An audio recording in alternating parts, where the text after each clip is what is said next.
stopped. You and all other school parent groups about the country, and you must stand united on this and stamp out this frightful assassin of our youth. You can do it by bringing about compulsory education on the subject of narcotics in general, the dread marijuana in particular.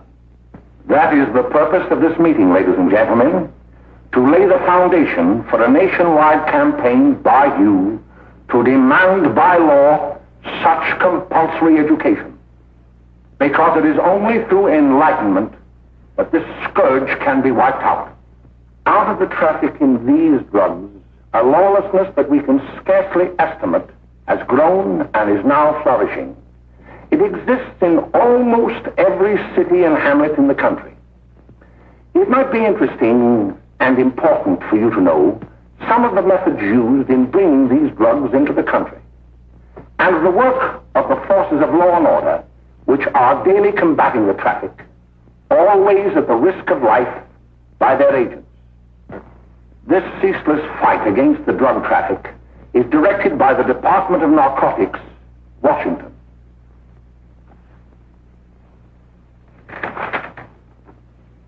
I've received a letter of vital importance from a member of the Narcotics Bureau. I'm going to read this letter to you. My dear Dr. Carroll, the suppression of the use of marijuana and of the forces lurking behind it are the most important jobs this department is now engaged in. At the outset of this letter, there is one vital fact I would like to submit. There is a powerful agency. I speak of the school parent associations of this country, which can be invaluable in stamping out this scourge. Their help, their eternal vigilance, could be the deciding factor in our fight against it. The weed marijuana is grown in every state in the Union. Recently, in the city of Brooklyn, New York, a field of marijuana was found behind a tenement court. The weed was here being cultivated, regularly stripped and dried and sold in schools and at government army posts in and around New York. The dried leaves and berries are ground up and made into cigarettes by a simple hand machine. The deadly narcotic is thus quickly and easily prepared for its market.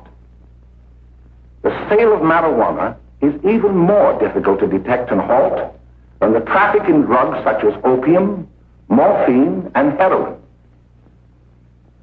They are hidden in fake jewelry cases, in the heels of shoes, women's shoes especially, because the drugs can be secreted in false heels. Hollowed shaving brushes are another medium. Books with false centers are often used. Watch cases are convenient hiding places. The value of drugs thus seized is enormous. Recently, a huge supply of heroin was taken. It was concealed in an apparently harmless shipment of 35 barrels of olive oil. The deadly drug was burned in the incinerator of the Bureau of Engraving and Printing. And more vicious, more deadly, even than these soul-destroying drugs, is the menace of marijuana. No doubt many of you do not believe that these things do happen, but they cannot happen to you. You may also believe that the facts have been exaggerated. Let me tell you of something that happened right here in our own city. You probably read about it in the papers. However, I'll give you the real facts behind the case. There was an apartment near one of our high schools. It was run by a woman known as May Coleman.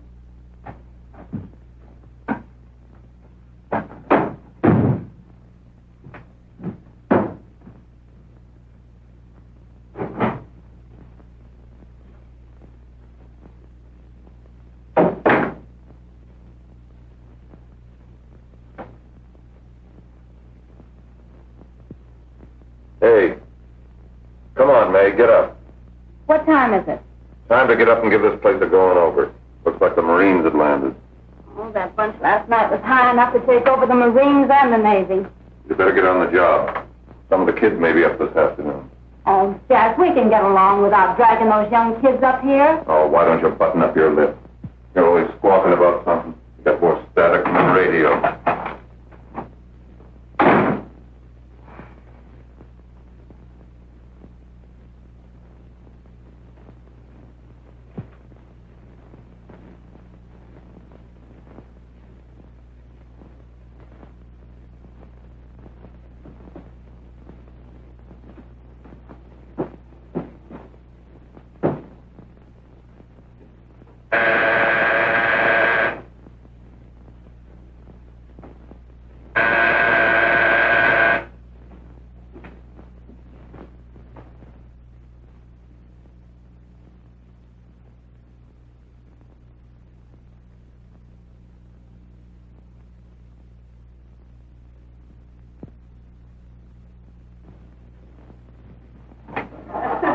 Oh, greetings. Well, hello, fella. How are you? Fine, how are you? Come here. Come here. Glad to see you. Is the name? Should be right in. Just sit down and make yourself comfortable. Hey, what kind of a joint is this, Eddie? Oh, it's all right, Gwen. See, they probably had a party last night. Oh. A couple of your customers, May. Yeah? They're old enough to know what they're doing. Not like those young kids you bring up here. All right, all right. Listen, I'm going to blow. Where are you going? I got to make some deliveries, and I'll probably drop by Joe's place and bring back a couple of the kids. Oh, I wish you'd lay off those kids. Oh, why don't you get over that mother complex?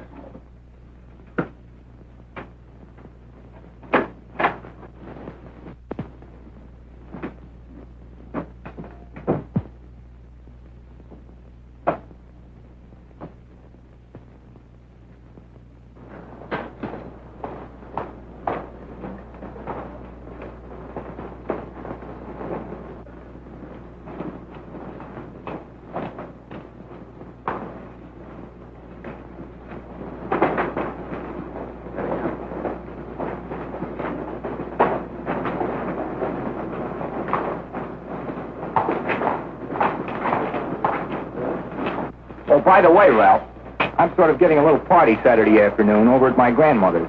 You know, the place with the swimming pool? Like to come? Thanks, Eddie. Maybe I will. I'd sure like to have you. Okay, I'll probably drop over. So long, Ralph. See you later. Hey, Ralph.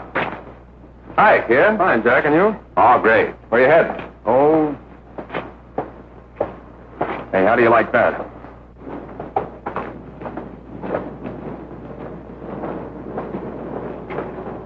That's the one I was telling you about. Very nice. I don't know why you want to make such a fuss over that Ralph Wally. Oh, he's a swell swimmer. He made the freshman team that year he went to college. Yeah, and that lets him out. My dad knows his family. None of them are any good. Father and mother just got a divorce in Paris. Yeah? You know, Ralph runs around pretty much on his own. He's been in a couple of jams. Well, I only kind of say hello to him. I don't go around with him. Well, you better not. He's a little too old for it. That's what my dad said. Hello, Mary. How are you, Bill? How are you, Ralph? Oh, hello, Ralph. You know my brother Jimmy, don't you? How are you? Well, I'd like you to meet a friend of mine, Jack Perry. Mary, Bill. no. How do you do? Glad to know you. We're going over to Joe's place. Why don't you come along? We have a date to play instead of doubles. Oh, you can play anytime. Come on, we'll have some laughs. Oh, we can't today, Ralph. Some other time. Can I go along with you? Sure. Hey, I'll see you at dinner, sis. Don't be late, Jimmy. I won't.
the apartment a little later. Any new prospects? Maybe.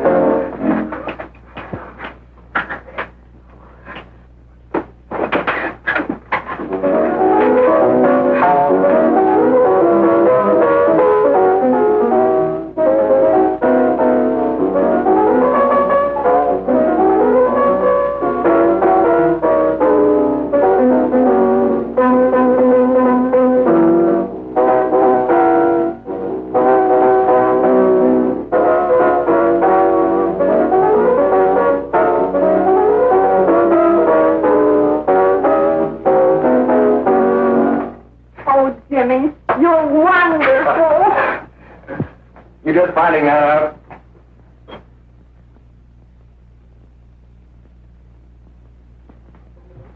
Why can't we go now? Good. Hey, kids, we're having a little party up at my girlfriend's apartment. Wouldn't you like to come? Oh, I'd love to. You want to come, don't you, Jenny? Oh, sure. Any place with you. Well, come along. We can all go in my car.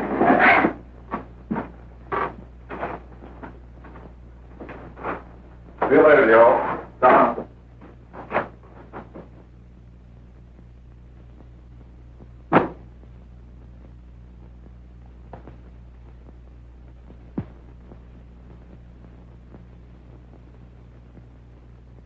It's sweet of you to help me, Bill. Well, I'll try anything except domestic science. Why, Bill, don't you want to learn something about running your own home? The answer is no.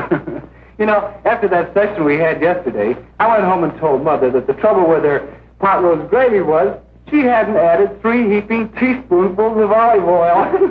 What did she say? She didn't say anything. She just threw me out of the kitchen. Well, I don't wonder. Hello, children. Hello, Mother. Hello, Mrs. Lane. That was sweet of you, Mother. Gosh, hot chocolate. Thanks, Mrs. Lane. I know you can't study on empty stomachs. Now then, enjoy yourself. He will. She will too, Mrs. Lane. May I? Oh, thank you, kind sir. You're so very, very kind. Mary, before we do that math, how about reading some of this? It's swell. Romeo and Juliet. Don't you like it? Uh-huh. You know, when I study this, I kind of think of you. I just sort of feel as though you're there beside me. Well, listen. It is my soul that calls upon thy name. How silver sweet sound lovers' tongues by night, like softest music to attending ears. Romeo, My dear, what o'clock tomorrow shall I send to thee? by the hour of 9. I will not fail. 'Tis 20 years till then.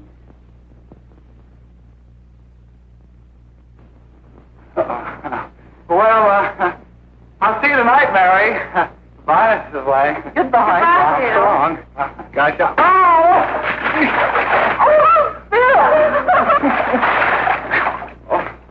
I'll get them all right. Well, bye. Bye. Hey, Jay! Oh, Julie. Hey.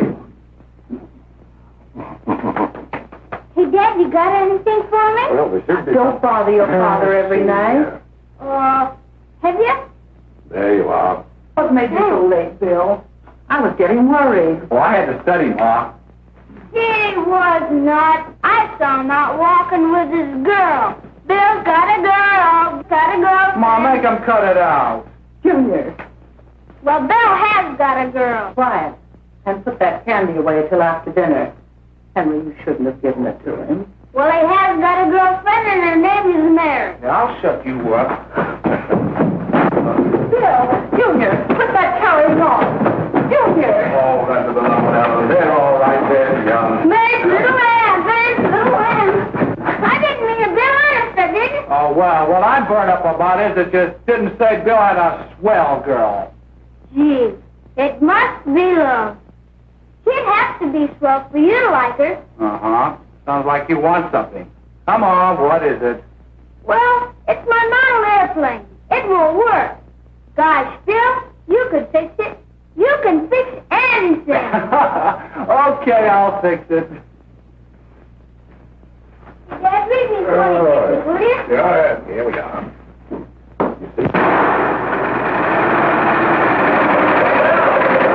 Oh, hello, Jimmy. Mary told me to wait and tell her she had to go home. Her mother wanted her to go to the dressmaker with her. Oh, thanks, Jimmy. Must be getting grown up. I see Mary let you have the car. Yeah. Can I take you any place? Well, I wasn't going any place in particular. Well, then, how about driving me over to the show place with me? I'll buy you a soda. I never drink that stuff. Well, gee, I'll buy you something else. Okay, you're on the hook for one root beer. Well.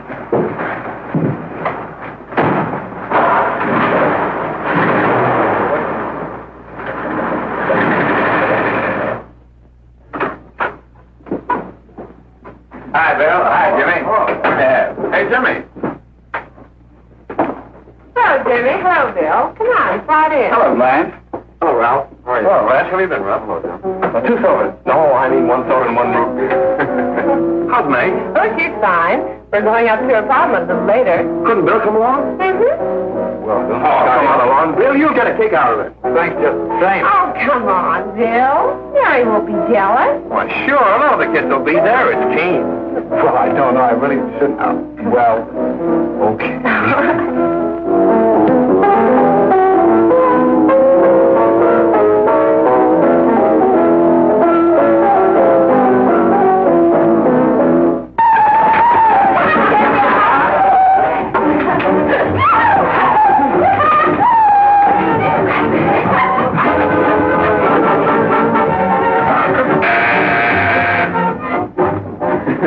Hi, kid. Hello, Jack. What do you say? Yeah, come on in.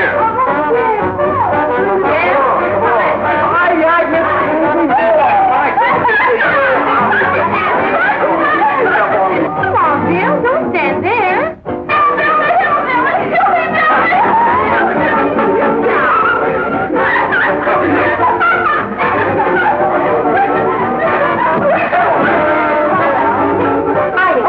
I'm Egg. This is Bill Harper. He's okay. Hello. Well, if you say so, it's all right with me. I'll be back in a minute. Hi, kid. How you doing?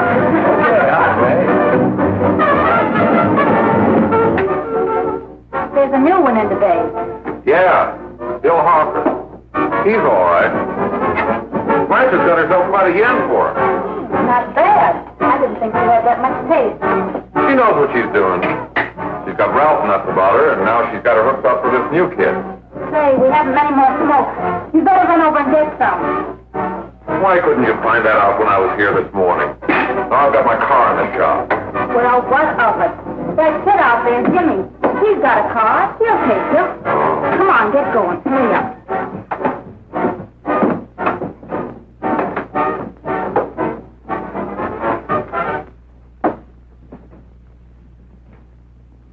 Hey, Jimmy. Yeah? I've got to run over to Cedar Avenue for a minute. You've got a car, haven't you? Why, yeah, my sister. Mind giving me a lift? Why, sure. Come on. Okay.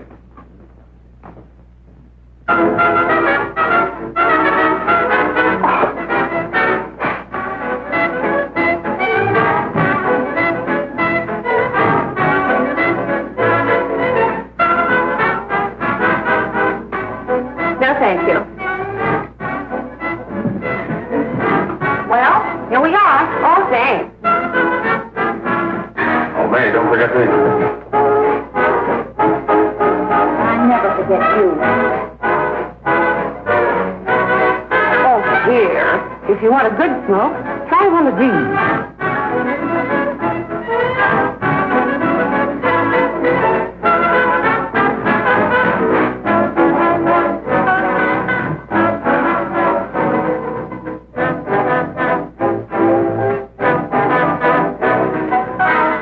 I thought you were a sport. Of course, if you're afraid.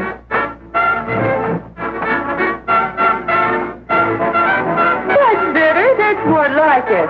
I know you like that. Really, you will. Now, just take a puff of that.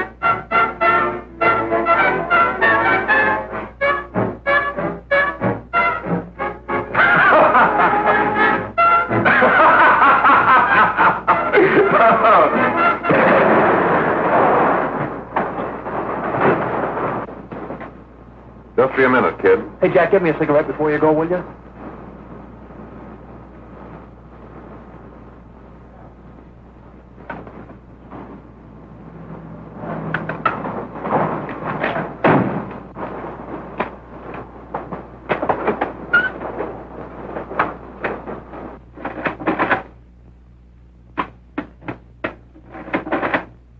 Hello, Jack.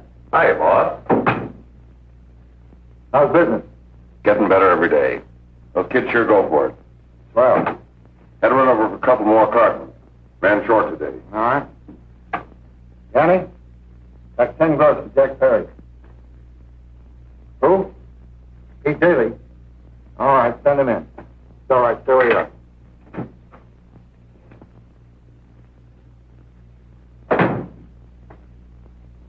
I want to talk to you.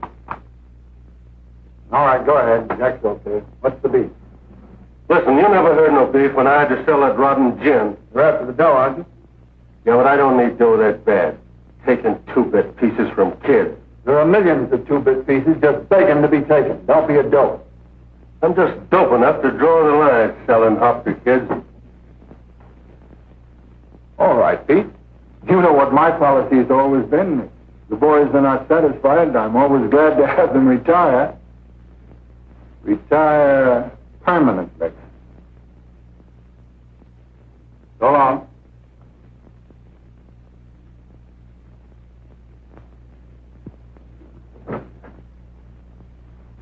I only wish you had a couple of kids so I could... Get out! All right, Jack, pick up your stuff from Danny. It'll be ready by now. Okay, well.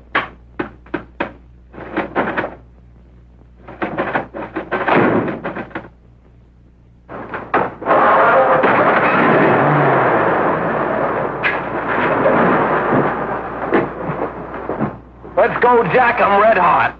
Better be careful how you drive it. The first thing you know, you'll be ice cold.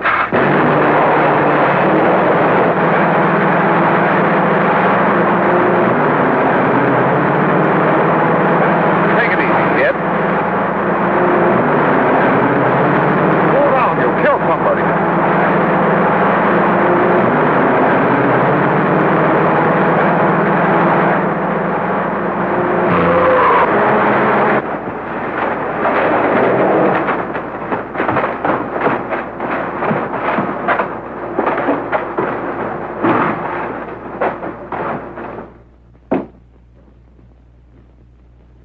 Mary, you're not eating your breakfast again. Don't Hartford hasn't been around lately. Anything wrong between you two? Why should there be anything wrong? There shouldn't be, I'm sure. And whatever it is isn't serious, I know. I'm sorry, Mother, for snapping at you like that. Don't worry about it, dear. Why don't you speak frankly to Bill? He'll be honest whatever the trouble is. I'm sure Bill Harper never lied about anything. Yes, that's right. Bill's mother says he never lies. There, you see? You think it'd be all right if I speak to him about it? Why, of course. Oh, Jimmy. Sit down, darling, and I'll have your breakfast for you in a moment.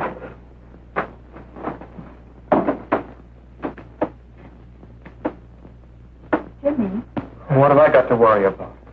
why don't you tell me? Oh, for Pete's sake, don't start to cross-examine me, will you? I'm all right. Jimmy! Don't let Mother see you like that.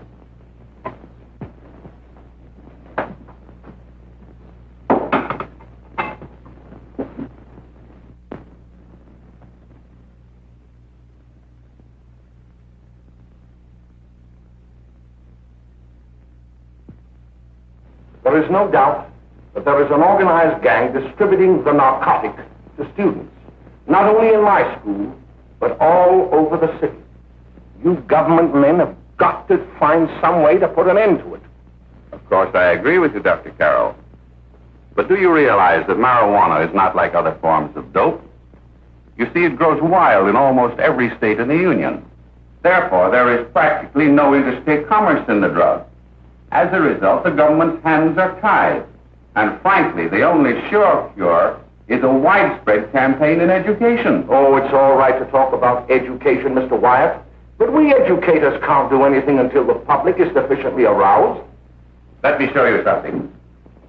In 1930, the records on marijuana in the Washington office of the Narcotics Division scarcely filled a small folder like this.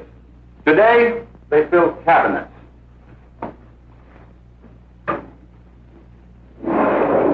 All these devoted to marijuana records. Here is an example. A 16-year-old lad apprehended in the act of staging a holdup. 16 years old and a marijuana addict. Here is a most tragic case. Yes, I remember. Just a young boy. Under the influence of the drug, he killed his entire family with an axe. Then there is the most vicious type of case. Here, in Michigan, a young girl, 17 years old, a reefer smoker, taken in a raid in the company with 5 young men. Here is a particularly flagrant case. Yes, I remember. The newspapers made quite a play of it. In West Virginia, wasn't it? Yes. And there are hundreds of them coming up, new ones every day. I'd like to take these records, if I may. I feel they would be of invaluable assistance to me in combating the evil in my school. You're very welcome, Dr. Carroll. Thank you. Sit down, Bill. There seems to be something wrong. What is it? You were always a fine student. You always had excellent grades. Well, I guess the work is getting a little harder, Dr. Carroll. No, it isn't that. Bill, I'd like to help you. But of course I can't unless you let me. You're undermining your health. Well, there's nothing, Dr. Carroll. Really, there isn't. I'll study harder, honest. Honest? If you were being honest with me and honest with yourself, I'm afraid you'd tell me an entirely different story. Bill, I'm going to ask you a straightforward question. And I'd like to have a straightforward answer.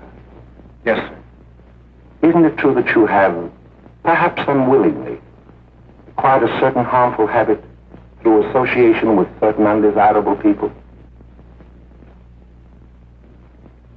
Well? Oh, no, sir, I haven't, Dr. Carroll. Well, that is, you see, I'm worried about something at home. All right, my boy. We'll just have to let it go at that. But remember, if you ever want to confide in me, no one will ever be the wiser. Thank you, Dr. Carroll.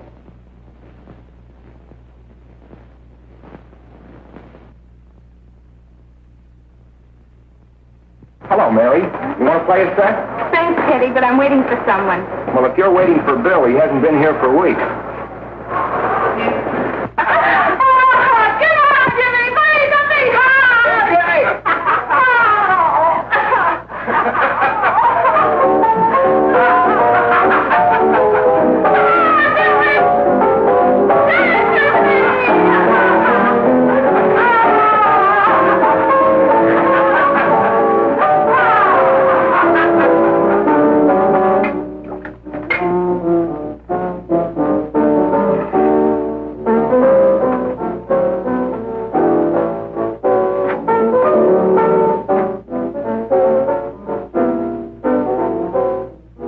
Take that new kid long to catch on. Don't take any of them long.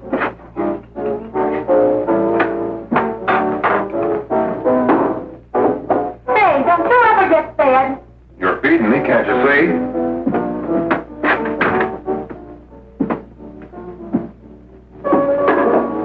Give me that with a fork, will you? Get it yourself.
Morning, Miss. We're from the police department. Good morning. We're tracing a hit-and-run driver. Someone caught the license number at the place of the accident but didn't get it quite right. So we're checking all numbers like it, and yours is one of them. Well, I'll try to help you. You remember what you did on the 29th of last month? Oh, that was the day before Mother's birthday. Oh, yes, I remember that because I left school and went directly to the dressmaker's with Mother. I was there all afternoon. Did you happen to loan your car to a couple of men? No, I had the car all afternoon myself. Well, thanks, miss. Sorry to have troubled you. Tell me, was the person killed? Fortunately, he wasn't, but that's still no excuse for hit-and-run driving.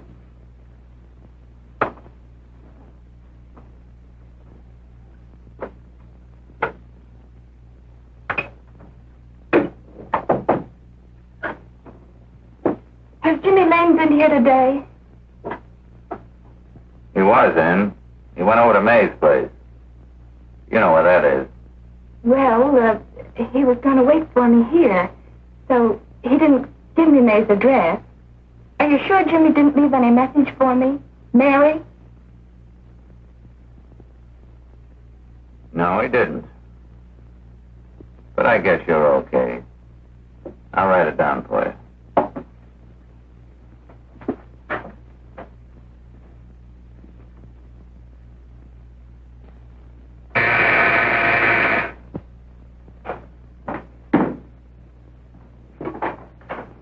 Mary, come right in. Is Jimmy here? Oh, I think he's around somewhere. I think he went out to take Agnes home, but he'll be right back. Come in and sit down, Mary. And let me take your coat. Who's the new kid just came in?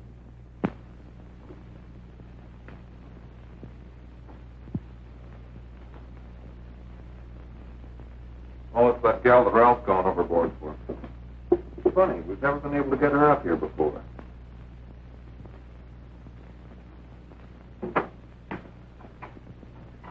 Hey, scram, will you?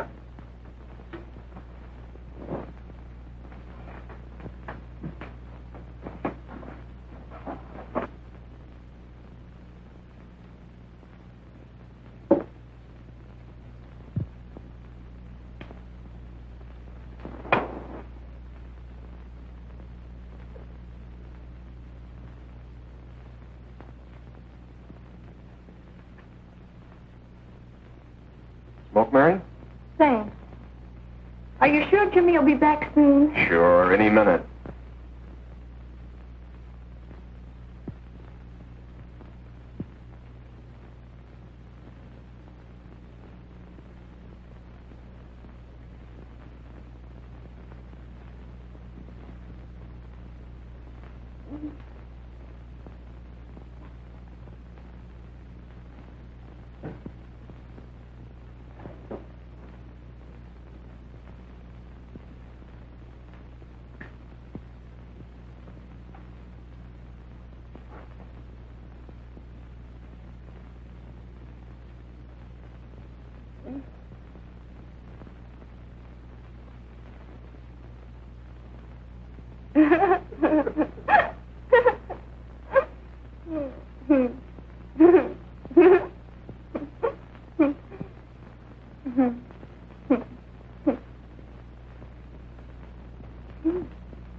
Hey, what's the matter, an orphan?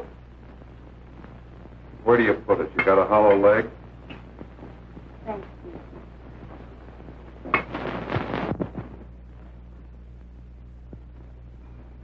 How do you feel, Mary? Oh, Mary, give me a Mary. Oh, Mary.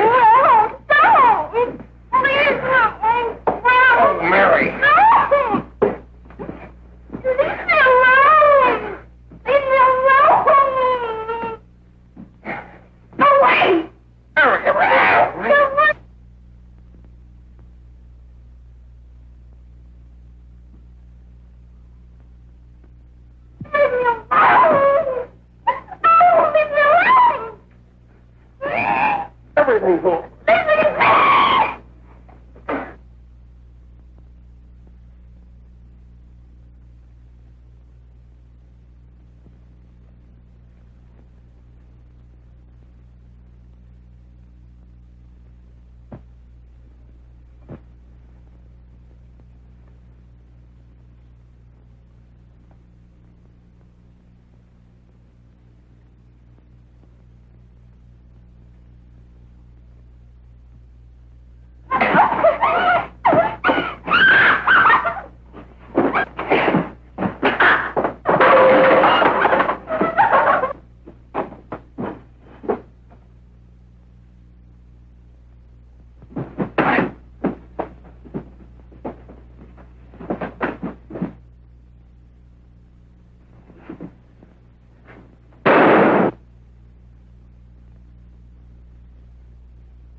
Jack, is she all right?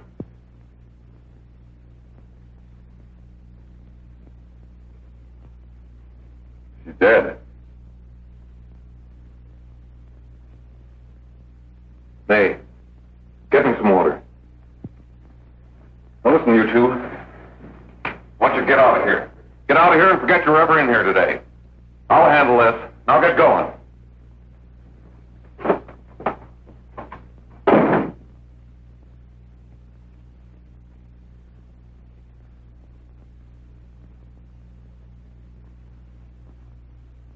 Give it to me.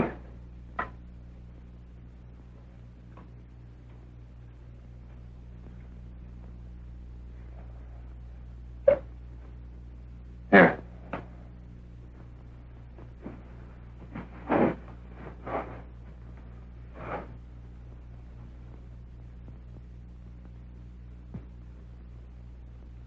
Harry.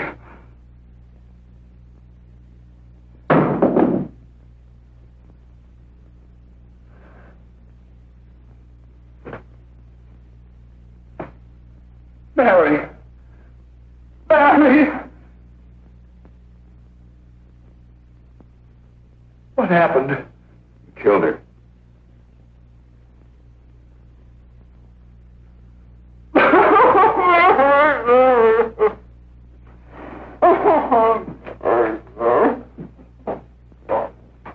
Look. After I scram, you call the cops. And this is your story. Remember it. These two kids came up here for a couple of beers. You were out in the kitchen, you heard the shot. When you got in here, that's what you found. Just stick to that story. Mary. Mary, speak to me. Mary.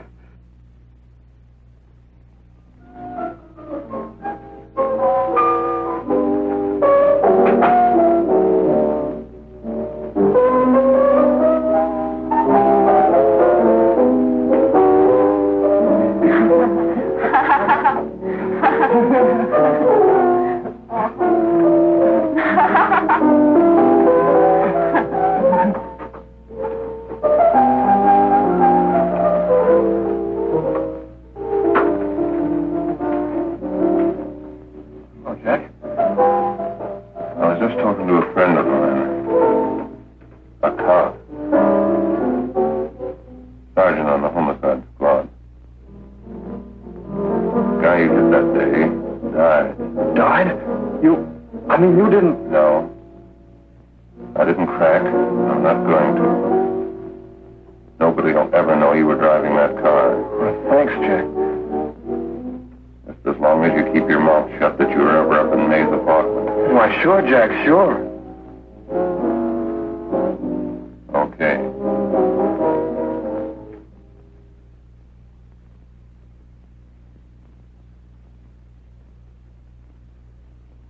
Your Honor, I'd like to recall Dr. Alfred Carroll to the stand. Call Dr. Alfred Carroll to the stand.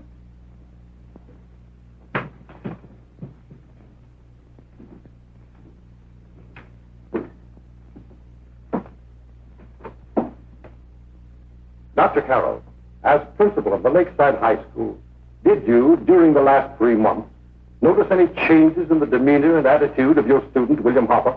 Yes, in a number of things.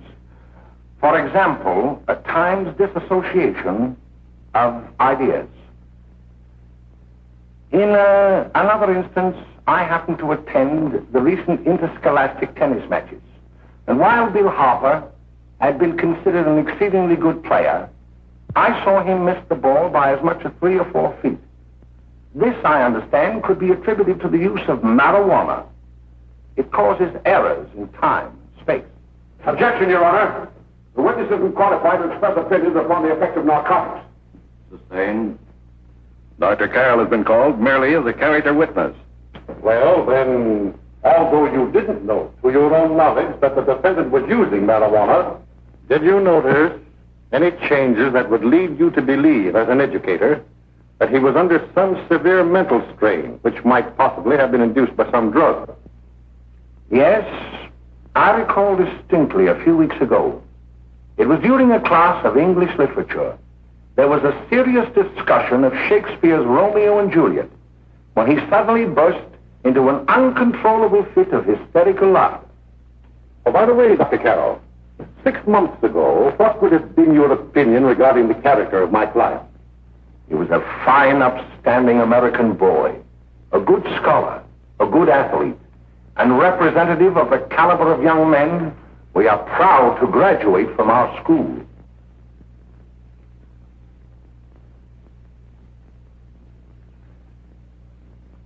Oh, snap out of it, will you? It's not our fault. Why'd I ever bring him up there anyway? He's just a kid. I can't hang him. Shut up, shut up! Why don't you let yourself go?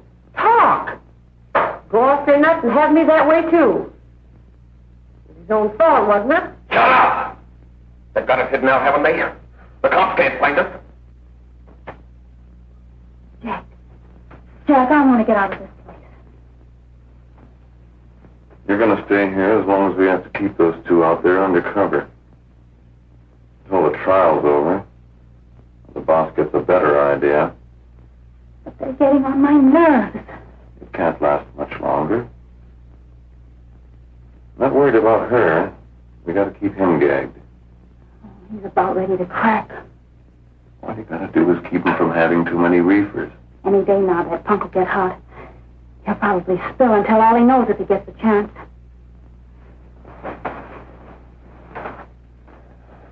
I don't think he'll get it. I'll see you later. Where are you going? I'm going to see the boss.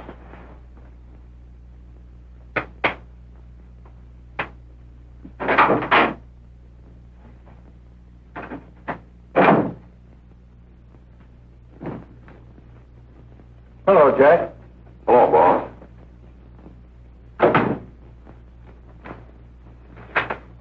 What are we going to do about that Wiley guy? Still jittery, huh? I don't know what the punk's going to do. Keep feeding him those hot sticks. That's what May's been doing. That's no good. I got a hunch that he's due to crack when that Harper verdict comes in. He's on the tee. He's liable to take a powder on us and blow his topper to the DA. You mean you think we'd all be better off if he never heard the verdict? Well, what are you waiting for?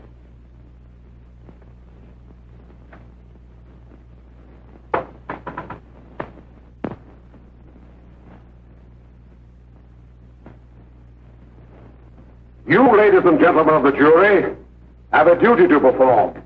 A duty to yourselves and to our community. Mary Lane is dead. The evidence you've heard at this trial could not have failed to convince you of the guilt of the defendant. By his own admission, he pressed the trigger of the weapon that sent lovely and innocent Mary Lane to a tragic and untimely death. We are not so much concerned about the motives behind the deed as to the deed itself. While the defendant has told you that he saw someone attacking Mary Lane, and that his mind went blank from that moment on, the defense has been unable to produce one witness to substantiate that statement. Now, ladies and gentlemen of the jury, you've heard able men testify at this trial, men who have tried to bring out the fact that the defendant might have become momentarily insane when he fired the shot that killed Mary Lane. But the defense has been unable to prove that he was insane. William Harper was sane when he visited the apartment where the tragedy occurred. He was in the habit of visiting the place. He was sane when he went into a bedroom with another young woman. You've all heard what went on in that room. You heard it from the defendant's own lips. Involved as he was in a tawdry love affair, Mary Lane was in the way. She had found him out. In a moment of anger, he deliberately and willfully killed her. If such deeds are permitted to go unpunished, this community would cease to be a decent and safe place for us or our children to live. I do not believe I have to plead or even demand that you bring in a verdict to punish the defendant for the crime that he has committed against society. You are upright citizens. That is why you were chosen to judge another. And as honest, upright citizens, there is only one verdict which you can find, and that is a verdict of guilty. And this court will be adjourned until the jury's verdict is reached.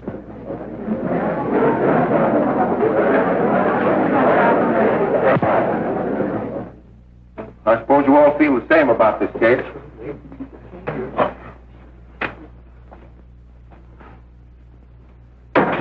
But he might have been insane when he did it. No, he wasn't. He knew what he was doing.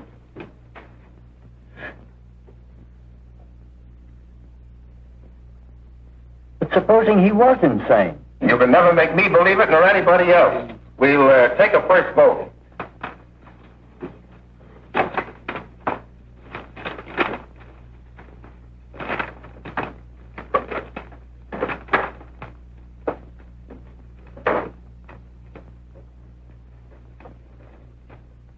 For conviction, 1 for acquittal.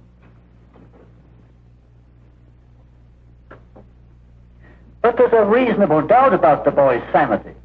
We can't. No doubt about the fact that he murdered her. He admitted it himself. That wasn't the first time he was there.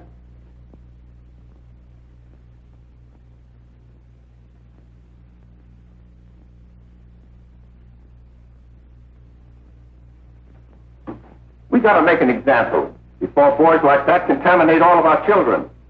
We can't have every murderer hiding behind the gag that he's insane. Sure, they see red before they kill somebody. But whose fault is it?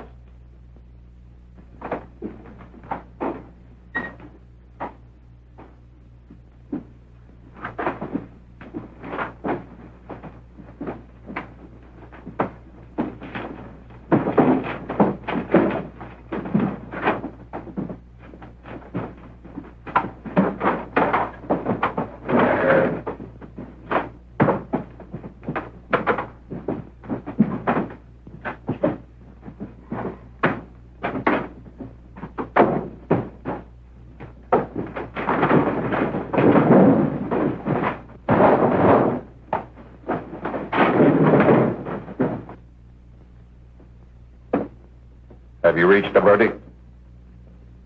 We have. The defendant will rise.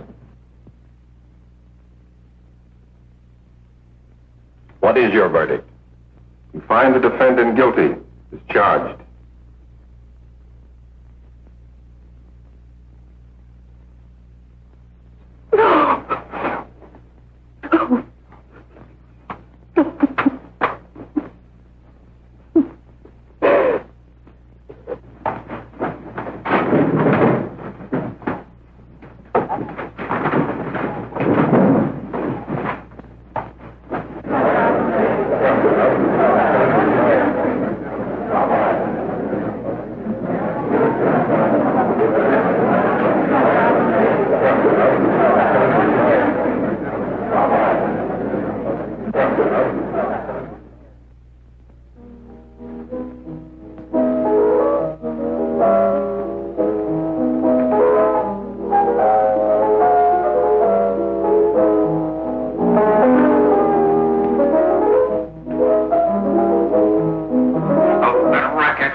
What do you want?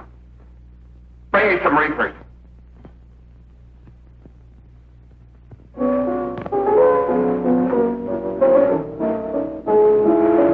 They're going to hang him.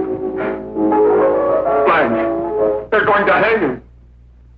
Oh, come on. Get a hold of yourself. Here you are. Now quit that crazy laughing.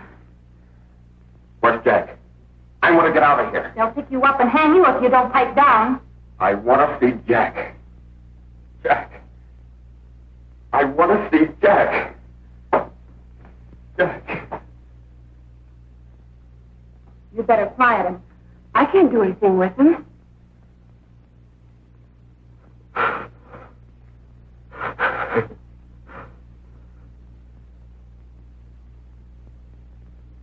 I've got to see Jack.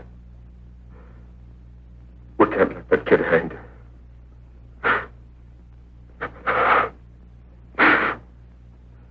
He'll be here. Don't worry, he'll be here in a little while. I've got to see him. You've got to see him.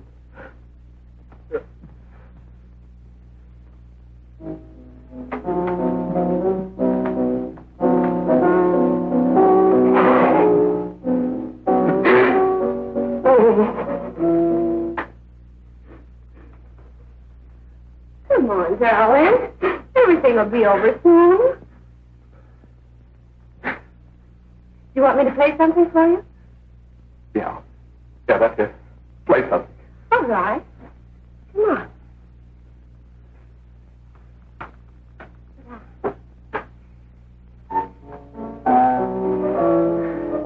Honey, give me a smoke, will you?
I know what you want.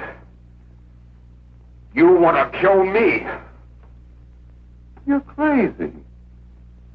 Take it easy, kid. I just want to talk to you.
Give me a glass of water. Who's behind you? No, no, no. You'll hang if you don't talk. No. Who hired you and Jack? Hurry. Are you ready to tell what you know? Yes.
we can gain some measure of leniency for my client, she is prepared to enter a plea of guilty and, in addition, turn state's evidence in the case of William Harper. I regret that this court is not prepared to bargain with justice. I'll tell anyway. I was there. I saw it.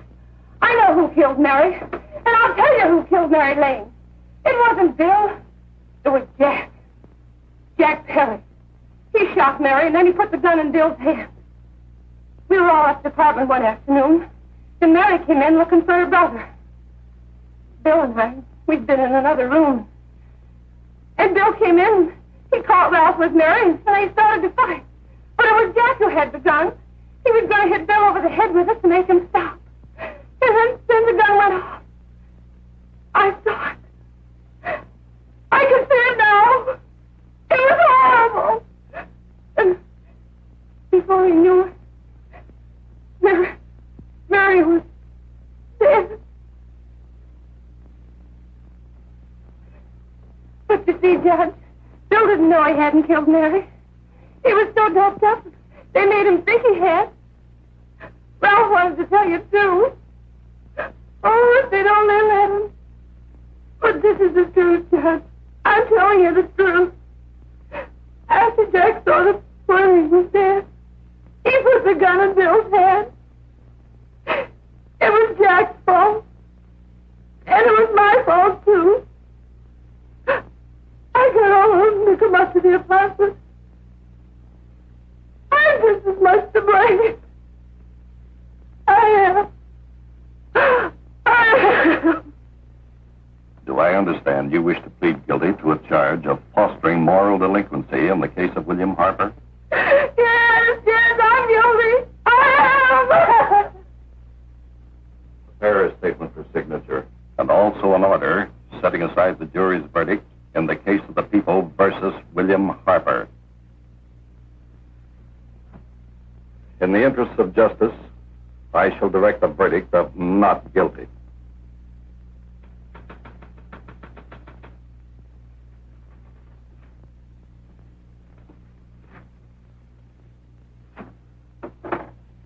Sign here, please.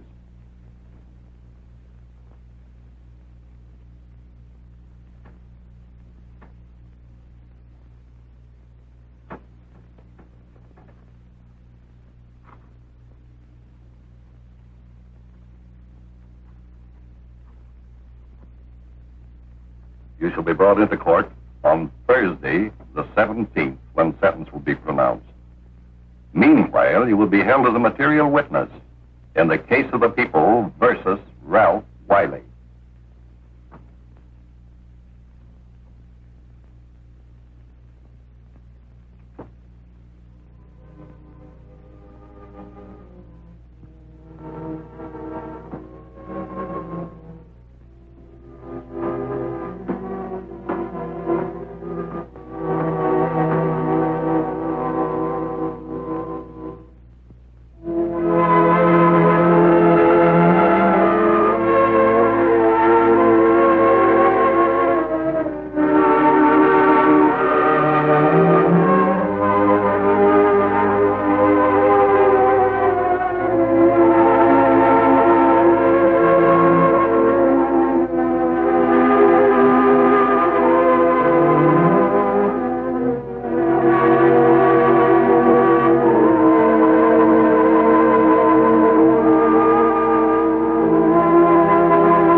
In the hearings before this court today to what I hope will be the final actions revolving about an unhappy and unfortunate case, one whose horrible tragedy will forever remain with me.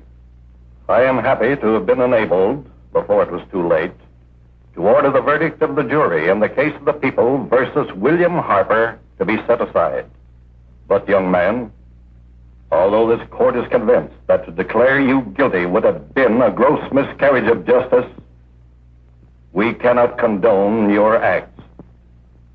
And we can express only the hope that your experiences may not alone keep you, but thousands of others from the vicious pitfalls of marijuana. Thus, I am ordering you to remain in this court during the next case, so that you will be obliged to witness what you yourself so narrowly escaped. Call the case of the people versus Ralph Wiley.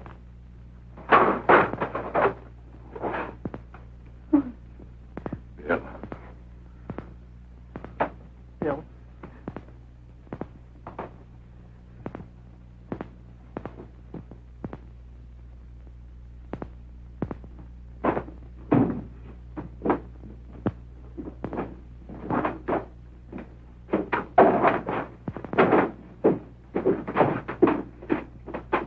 Your Honor, in this case, the state waives trial of the defendant, Ralph Wiley.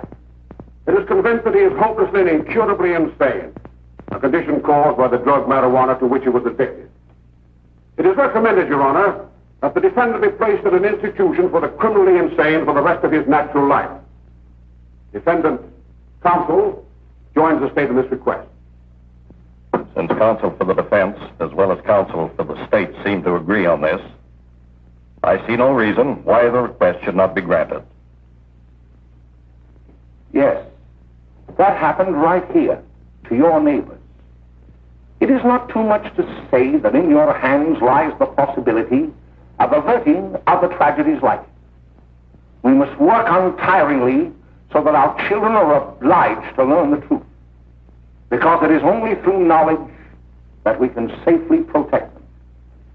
Failing this, the next tragedy may be that of your daughter, or your son, or yours, or yours, or yours.